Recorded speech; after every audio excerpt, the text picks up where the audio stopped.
सचिन पायलट की चुप्पी का सीक्रेट कोड क्रैक वजूद मिटा देगा। राजस्थान की राजनीति में इन दिनों एक अजीब सवाल घूम रहा है, कहाँ है सचिन पायलट? और वो सचिन पायलट जो अपनी ही कांग्रेस सरकार के दौरान सड़क पर उतर गए थे, पेपर लीक का मुद्दा उठाया, अजमेर से जयपुर तक जन संघर्ष यात्रा निकाली, अपनी ही सरकार को कटघरे में खड़ा करने से पीछे नहीं रहे। आज राजस्थान में भाजपा की सरकार है, लेकिन वही पायलट पहले जितने आक्रामक अंदाज में सड़कों पर क्यों दिखाई नहीं दे रहे? तो क्या सचिन पायलट सच में मिसिंग है, या फिर जिस चुप्पी का उनके विरोधी कमजोरी समझ रहे हैं, उसी चुप्पी में पायलट अपनी राजनीति का सबसे बड़ा दांव तैयार कर रहे हैं? क्योंकि कहानी शायद राजस्थान की सड़कों पर नहीं, दिल्ली के गलियारों में लिखी जा रही है। और अगर ऐसा है तो पायलट की इस चुप्पी का सीक्रेट कोड समझना बेहद जरूरी है। पहले वाले पायलट कहां गए? याद कीजिए, अशोक गहलोत सरकार का दौर, पेपर लीक और युवाओं के मुद्दों पर सचिन पायलट अपनी ही सरकार के खिलाफ खुलकर के मैदान में उतर गए थे। धरना दिया, जन संघर्ष यात्रा निकाली, बड़ी सभा की। तब सवाल था कि जब सचिन पायलट अपनी ही सरकार की, पार्टी की सरकार के सामने इतना बड़ा राजनीतिक जोखिम ले सकती हैं, तो भाजपा सरकार आने के बाद उनका अंदाज कितना आक्रामक होगा। लेकिन आज तस्वीर अलग दिखाई देती है। राजस्थान में कई बड़े मुद्दे आए, विपक्ष ने विरोध किया, प्रदेश कांग्रेस अध्यक्ष गोविंद सिंह डोटासरा लगातार आक्रामक दिखाई दिए, लेकिन सचिन पायलट का राजनीतिक मॉडल बदला हुआ दिखाई दिया। क्यों? यही इस पूरी कहानी का पहला सीक्रेट कोड है। क्या पायलट ने 2020 से 22 के अंदर जो घटनाएं हुई उससे सीख ली? सचिन पायलट और अशोक गहलोत के बीच चली लंबी राजनीतिक लड़ाई किसी से छिपी नहीं है। 2020 का सियासी संकट हो या फिर 25 सितंबर 2022 का घटनाक्रम, पायलट ने राजस्थान कांग्रेस की अंदरूनी राजनीति को बेहद करीब से देखा है। शायद यही वजह है, यही अनुभव एक बात सिखाता है कि राजस्थान कांग्रेस की लड़ाई सिर्फ राजस्थान में ताकत दिखाकर नहीं जीती जा सकती, बल्कि दिल्ली का भरोसा भी उतना ही महत्वपूर्ण है। और यही पायलट की मौजूदा रणनीति को नए नजरिए से देखने की जरूरत है। क्या पायलट ने अपनी रणनीति को उल्टा कर दिया है? पहले राजस्थान में ताकत और फिर दिल्ली में स्वीकार्यता की कोशिश की जगह पर अब पहले दिल्ली में मजबूत जगह, उसके बाद राजस्थान में निर्णायक वापसी। एआईसीसी की राजनीति को हल्के में मत लीजिए। सचिन पायलट आज केवल राजस्थान के नेता नहीं, बल्कि उनकी भूमिका सीमित नहीं है, बल्कि वे कांग्रेस के राष्ट्रीय संगठन में महासचिव हैं और उन्हें संगठनात्मक जिम्मेदारियां मिली हुई हैं। इसलिए राजस्थान में उनकी कम दृष्टता का मतलब राजनीतिक दृष्टिता का निकालना जल्दबाजी होगी।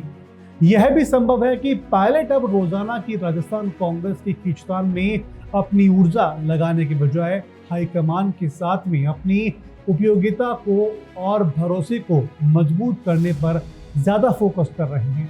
और अगर ऐसा है तो यह रणनीति काफी दिलचस्प है, क्योंकि पायलट जानते हैं कि राजस्थान में अगली बड़ी जिम्मेदारी सिर्फ भीड़ जुटाने से नहीं होगी, बल्कि फैसला दिल्ली से होगा। क्या डोटासरा फैक्टर भी वजह है? अब दूसरा बड़ा समीकरण समझिए। राजस्थान में भाजपा सरकार के खिलाफ कांग्रेस के संगठनात्मक आंदोलनों का नेतृत्व प्रदेश अध्यक्ष गोविंद सिंह डोटासरा कर रहे हैं। अगर सचिन पायलट समानांतर रूप से हर मुद्दे पर अलग आंदोलन खड़ा करते हैं तो फायदा किसे होगा? कांग्रेस को जरूर होगा, लेकिन संगठनात्मक सफलता का पूरा क्रेडिट प्रदेश अध्यक्ष के खाते में जाएगा। तो क्या पायलट अब ऐसी लड़ाई में अपनी पूरी राजनीतिक ताकत खर्च नहीं करना चाहते, जिसका राजनीतिक लाभ किसी दूसरे नेतृत्व को मिले? यह सवाल महत्वपूर्ण है, क्योंकि पायलट के सामने अब सिर्फ भाजपा से लड़ाई नहीं, बल्कि उनके सामने अपनी अगली भूमिका तय करने की लड़ाई भी है। क्या पीसीसी पर नजर है? और यही तीसरा सीक्रेट कोड खुलता है कि क्या सचिन पायलट राजस्थान कांग्रेस में भविष्य के संगठनात्मक बदलाव का इंतजार कर रहे हैं?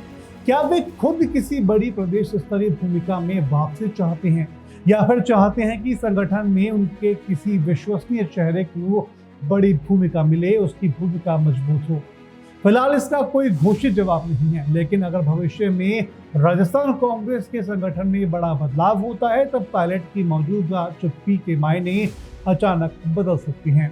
आज जिससे निष्क्रियता कहा जा रहा है, कल वही पोजीशनिंग साबित हो सकती है। गहलोत से अब सीधी लड़ाई क्यों नहीं, इस कहानी का सबसे दिलचस्प हिस्सा अशोक गहलोत हैं। एक समय राजस्थान कांग्रेस की पूरी राजनीति लगभग दो ध्रुवों में बटी हुई दिखाई देती थी, गहलोत बनाम पायलट। लेकिन पायलट अब गहलोत पर रोजाना सीधे हमले करने वाली राजनीति नहीं कर रहे। इसी कमजोरी समझना आसान है, लेकिन दूसरा नजरिया भी है। क्या पायलट अब व्यक्ति से लड़ने के बजाय उस राजनीतिक व्यवस्था में अपनी स्थिति मजबूत कर रहे हैं जहां से भविष्य के फैसले होंगे? यानी कि गहलोत को हराने के लिए गहलोत से रोज लड़ना जरूरी नहीं।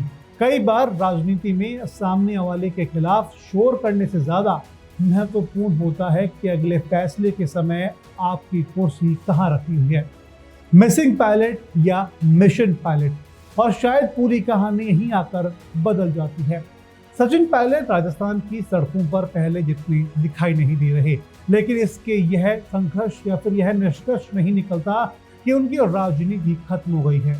सवाल उल्टा भी पूछा जा सकता है कि क्या पायलट अपनी राजनीति को राजस्थान से दिल्ली की और दिल्ली से राजस्थान के मॉडल पर चला रहे हैं?